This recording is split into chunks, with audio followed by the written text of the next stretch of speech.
Okay, this is Marsau Scott, age 42, Huntsville, Alabama. People that's close to him is Tisha Scott, Mar Scott, and Marsau Scott. Now let's pull this record, pull this report.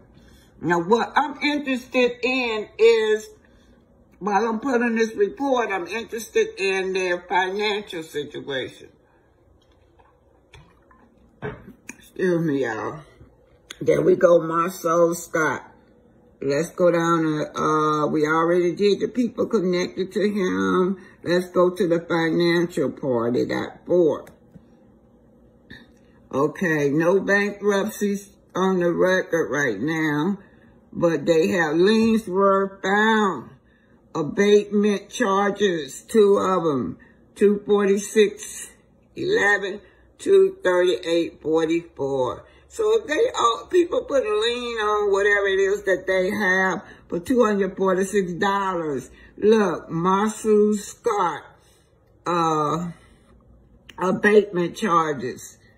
Wow. County city tax lien. You're not able to pay $238. Foreclosures, they got 2. Right? Oh, I forgot. Go back to this other abatement charges, $238.44.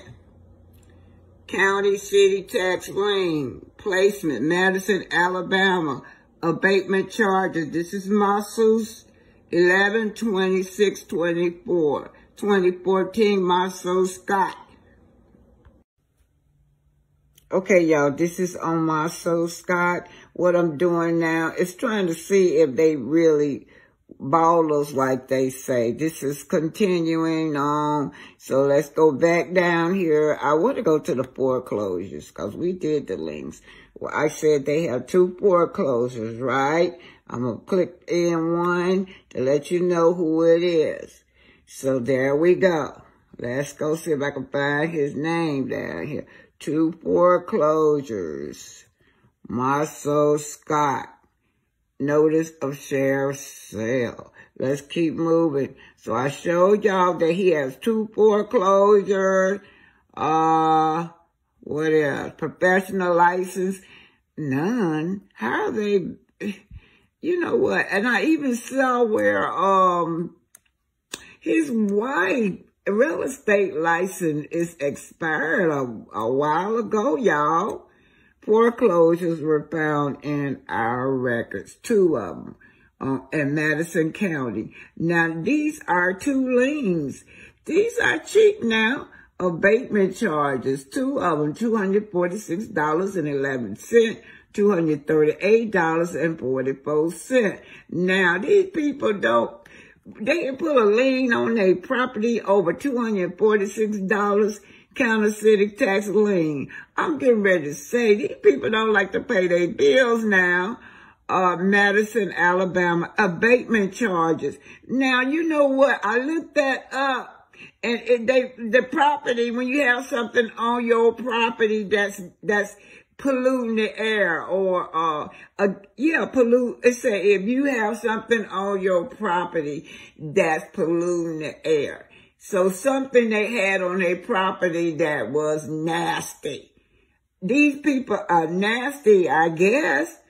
That's on it. Look up abatement charges, y'all. It says, owners that have property, if it's something polluting the air, you get abatement charges. So they got a county city tax lien on that, cause it was only $246.11. And as you can see, owner Marsau Scott, they're not balling like they say they are. This is Tisha Scott.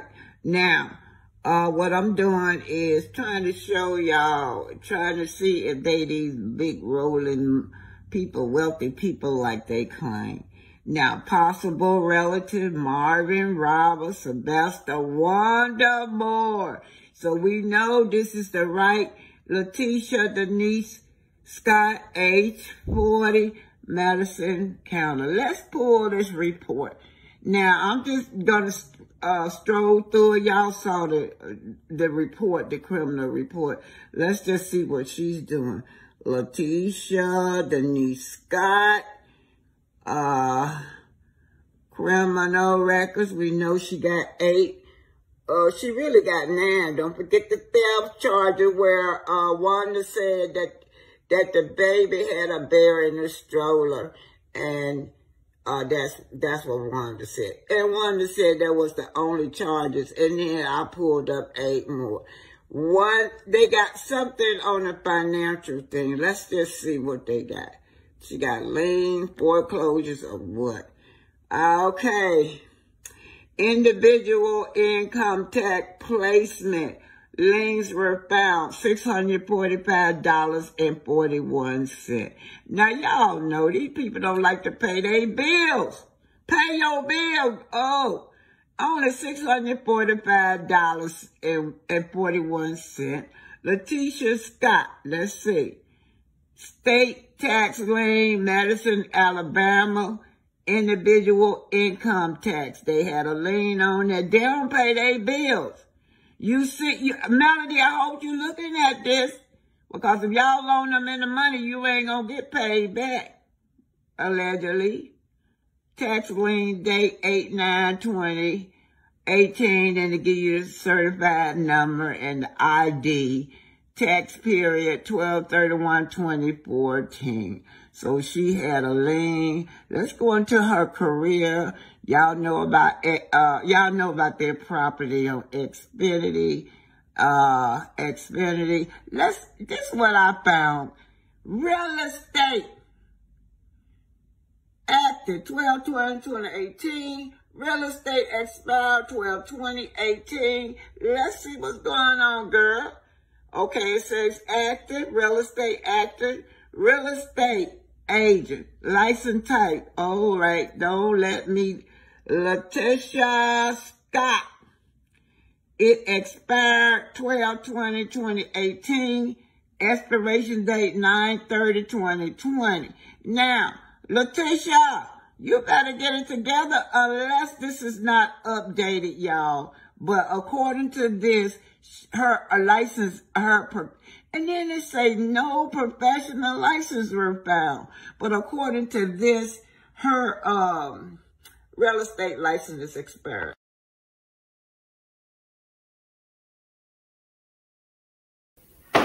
Now, what you're about to see is taken from the book of Black Titanic, and this is an old book. The first book that ever came out when the Titanic sank. Eyewitness report. Survivors told what they saw on that boat and what they were doing to Negroes on the boat. Now, it is the only book that I found, because any books that you see about the Titanic, black people is omitted. Man left the room, and Melinda never touched a woman in labor. Instead, she wrote a letter for Alex and wrapped it inside plastic and stuck it down my bra. As the boat sank, water separated. Now, the water was up to my waist, and while my Negro friends and I was trying to leave the bottom deck, the gate was locked. And in desperation, the males began to kick the gate down. Suddenly, the gate opened, and the white crew members began to shoot any black face on sight. My brother Ernest, remember Ellen is describing the scene. My brother Ernest shielded himself in front of Melinda and me, and white crew member shot him in the face. That's some cold stuff right there. At once, a big fat white crew member grabbed Melinda's arm and said, "You have to go take care of my wife. She's in labor." Melinda was screaming with grief. She was in shock. And as we entered the top deck, the white female was in labor. Melinda didn't hold her tongue. You're the same people that killed my friends and the love of my life. And you mean you want me to deliver your white baby? You mean you want me to save your white life? I heard the gun click, says Ellen. I yelled, I'll help Melinda deliver your baby.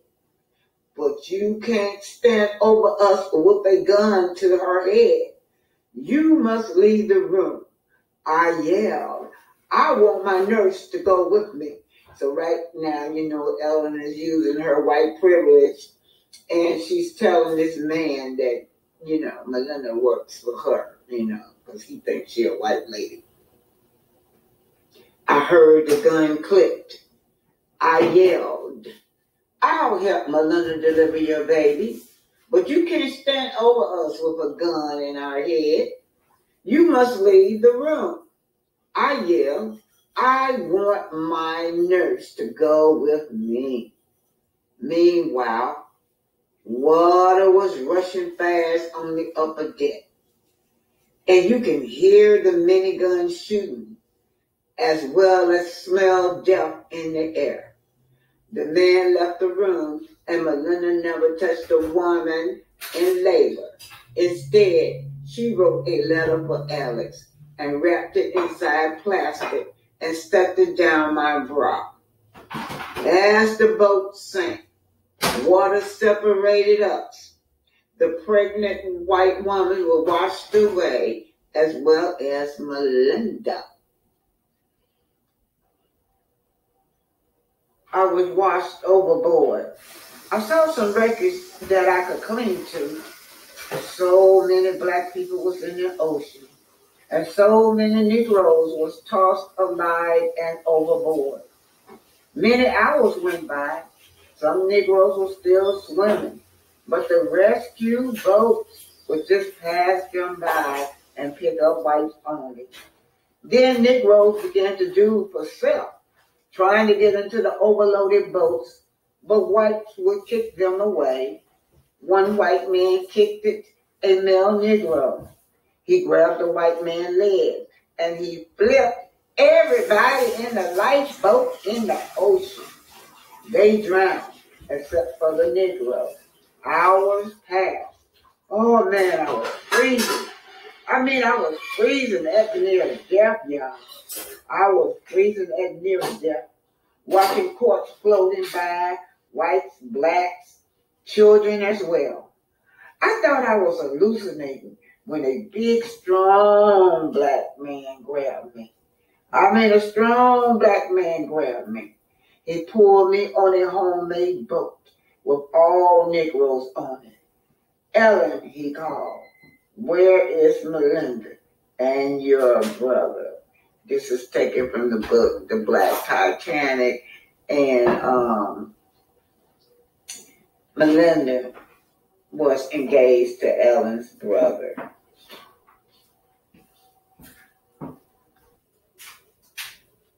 Okay, y'all, this section right here this is a book that I found maybe 11 years later after trying to research to find any book that would explain whether black people was on the Titanic besides me talking about it. But anyway, I found this book finally. This is from the first-hand account. This is the first book that came out after the Titanic sank in 1912, and I had never seen it before. You will never see this again in any other writings about what happened on the Titanic with the blacks that worked on the Titanic. Now, I'm going to talk about the wireless operator. I'm going to talk about COD messages. And the reason I brought this in, because tied to the Titanic was Glenn Bear Woods. He was a black inventor, over 60 patents. In fact, Thomas Edison, he had to sue Thomas Edison because Thomas Edison was trying to steal and claim his stuff. All the white people were trying to claim his stuff, but he held fast. He was bold. He won all his lawsuits. But anyway, the Titanic was using his wireless operator. He was responsible for the first wireless communication from boats, airplanes, trains, you name it. Glenville Wood. Anyhow, let me just read this. This was the story told by the bystander afterwards on the pier. One husky Italian told the writer on the pier that the way in which the men who were shot down was horrible. His sympathy was with the men who were shot. They were only trying to save their lives, he said. Wireless operators died at his post. On board the Titanic, the wireless operator with a life belt about his waist was hitting the instrument that was sending out CQD messages warning. Struck on icebergs, said this was the warning message, CQD. Shall I tell the captain to turn back and help? Flashed a reply from the Carpathia, the other boat, another boat. Yes, old man. The Titanic wireless operator responded. Guess we'll... An hour later, when the second wireless man came into the box-like room to tell his companion what the situation was, he found a Negro stoker. Say it again. He found a Negro stoker. Now, aboard the Titanic, another name for stoker is a fireman. They work the bows of the Titanic. Y'all probably have never heard of the bows of the Titanic. Let's just say it's the basement. But that was that's how the Negro stokers got on there. They had them on as firemen. It was a cold strike in 1912, and all the white ladies refused to go to work. They had built this exclusive, expensive ship, and they were not going to lose no money. So this is how all these black people got on the Titanic, because it was a cold strike. It was a strike, and they started hiring black people aboard the Titanic. So these Negro stokers, they worked in the bows of the Titanic, and they were shoveling coals into the big boiler. That's what they were doing. It was hot down there, and it was very hot. They were later named as the Black Gang. Also, you did have a few white Irish men down there, but I was told they couldn't take the heat like the black men, so they couldn't stand it down there. But let me get on talking. He found a Negro stoker creeping up behind the operator, and he saw him raise a knife over his head. He said afterwards, he was among those rescued, that he realized at once that the Negro intended to kill the operator in order to take his life belt from him. Now, y'all know that song. This man wanted a life belt. He was not trying to steal no life belt. And why would he have a life belt in the first place? Why would blacks refuse a life belt? That is the real question here, and that's what we're looking at. But anyway, let's keep on going. Let me read this over. The Negro intended to kill the operator in order to take the life belt from him. So they had refused to give the blacks aboard the Titanic life belt. The second operator pulled out his revolver and shot the Negro dead. And you know what? It's just something how this is so similar to what my grandfather was telling me. Moving on along, so the Negro was shot dead. What was the trouble? Asked the operator. That Negro was going to kill you and steal your life belt. The second man replied, you know what? This pissing me off. You know what? The nerve of them thinking that they would kill this man because this man wanted a life jacket, and they really felt like they were in the right for killing him. Thanks, old man, said the operator. The second man went on deck to get some more information. He was just in time to jump overboard before the Titanic went down. The wireless operator and the body of the Negro who tried to steal his belt went down together. So that's how they gonna say he went down as a thief for asking for a lifeboat. Okay, if this is not clear, you guys can go to the video I'm getting ready to download, okay? Remember, if you want to order a book, I am independent, so you have to go directly through me through my email. Give me 7 business days to get you guys your book back, and you can PayPal me too. $15.